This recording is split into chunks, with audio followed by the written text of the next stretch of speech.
Doubts over IHP opinion survey. Namal's reluctance exposed. It's Dhammika again. Lanzas silence.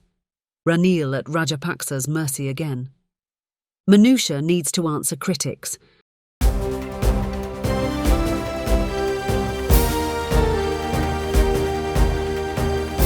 The leader, දේශයට මග කියන ප්‍රවෘත්ති පෙළගැස්ම. Doubts over IHP opinion survey. As all parties were preparing to show their prowess on May Day, another opinion poll on upcoming presidential polls was out on April 30th. The pollster was the controversial Institute for Health Policy.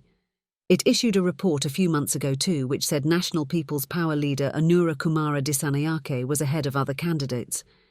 Their latest poll said public support for Sajith Premadasa went up by 2% in March. At the same time, AKD suffered a loss from a similar margin. Anyway, AKD is still in the lead with 44% popularity, with Sajith commanding 41%. President Ranil Wickremesinghe has 8% and a SLPP candidate has 7%. IHP's pollster role has come into question with political analyst Kusal Pereira, saying that despite being a body on health policy, it has touched on a field in which it has no relevance. A few weeks earlier, Sajith's senior advisor Lakshman Onseka did an opinion poll based on interviews with 5,000 people. It gave Sajith first place ahead of AKD, while Ranil and the Rajapaksas were nowhere near them. But not even SJB big shots took that report seriously. Last Tuesday, the matter of opinion polls came up at the talks between President Wickremesinghe and Basil Rajapaksa. When Basil said Sajith is a little ahead now, Ranil denied it, but noted that AKD has suffered a setback. I've been saying this to my people. An election campaign cannot go on for months on end. By the third month they get tired. That's what has happened to AKD now, Ranil observed. Agreeing with that, Basil said they too found it difficult to carry out an election campaign for more than 2 months. He only smiled when Ranil proposed that they should enter the game at the last moment, just like Sirisena did in 2015.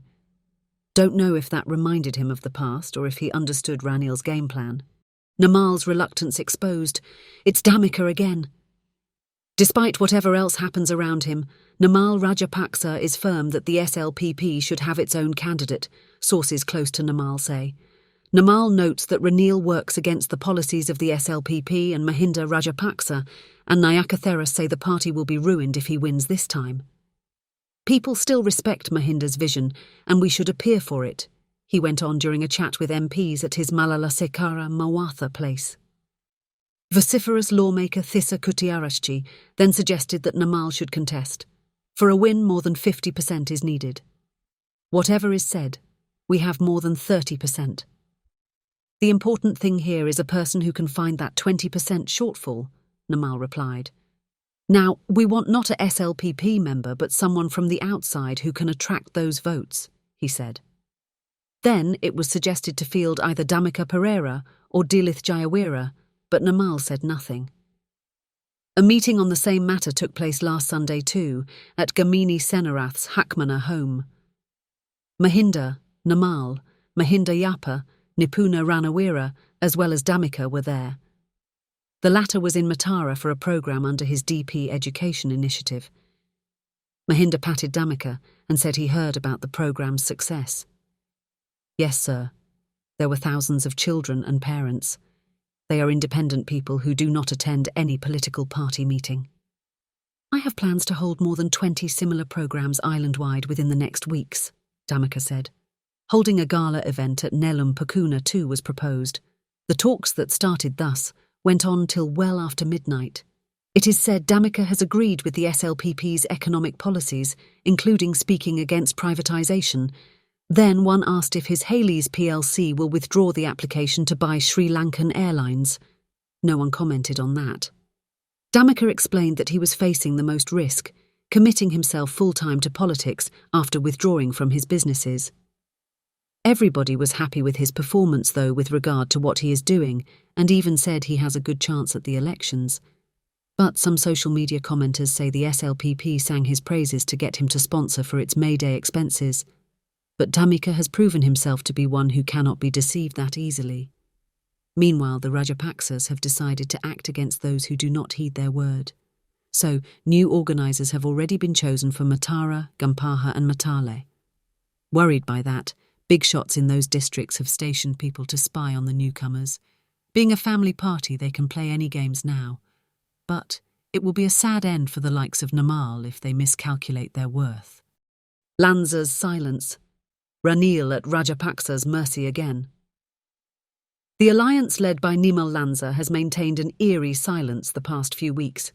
Nothing came about on May Day either. Their biggest obstacle was Maithripala Sirisena, who is trying to keep his hold on the SLFP, but it looks like his hands will be full with court cases, even after the national elections end. Both Dushyantha Mitrapala and new appointee Vijayadasa Rajapakshe have injunctions against them. Lanza returned from the US just days ago. His attempt was to form a new alliance together with the SLFP and other parties. He had the support of the CBK faction and held talks with Patali Champika's URF as well as Sarath Fonseca too. He blames Sirisena for the failure to form an alliance of those three as well as Kumar Welgama. There were plans to field Patali as the candidate in the event Ranil does not contest. Maybe Sirisena gave a chance to Vijayadasa in an attempt to prevent that opportunity going to the above two. Only the Rajapaksas get the benefit of their failure to ally, and even Ranil lost ground by that, say some critics. That's why social media posts emanating from the URF say that Ranil is again at the mercy of the Rajapaksas. Lanza had planned to shelter the SLPP members wanting to abandon the Rajapaksas and to prevent the distraught SLFP membership from getting attracted to the NPP.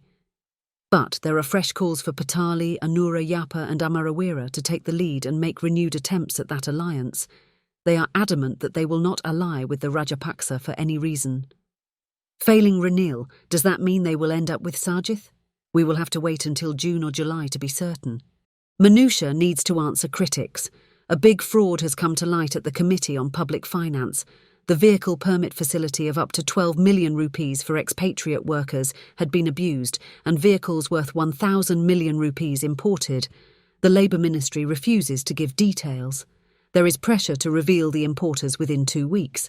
The above is from the pro-opposition media. Co-PF Chair Harsha De Silva instructed officials to hold an inquiry in collaboration with the Finance and Labour Ministries, Central Bank and the Customs. He refused to extend the gazette that permits the issuance of vehicle permits for expat workers. The Leader TV revealed weeks ago that the opposition is keeping a close tab on government politicians, especially those close to Ranil, over their deals. The NPP has entrusted that task to Sunil Handunetti, while the SJB has Mujibur Rahman on the job with coordination done by Lucky. The SJB is focusing mostly on their deserter duo of Harin Fernando and Manusha Nanayakara. They have even planned to reveal more bombshells in the future. What Manusha should do is tell the truth. He should not fear if nothing wrong has happened. Such accusations will hamper Ranil's nation-building efforts. So, those should be addressed soon. People should exert pressure to ensure that Lankan politics is free of corruption. That's it for today.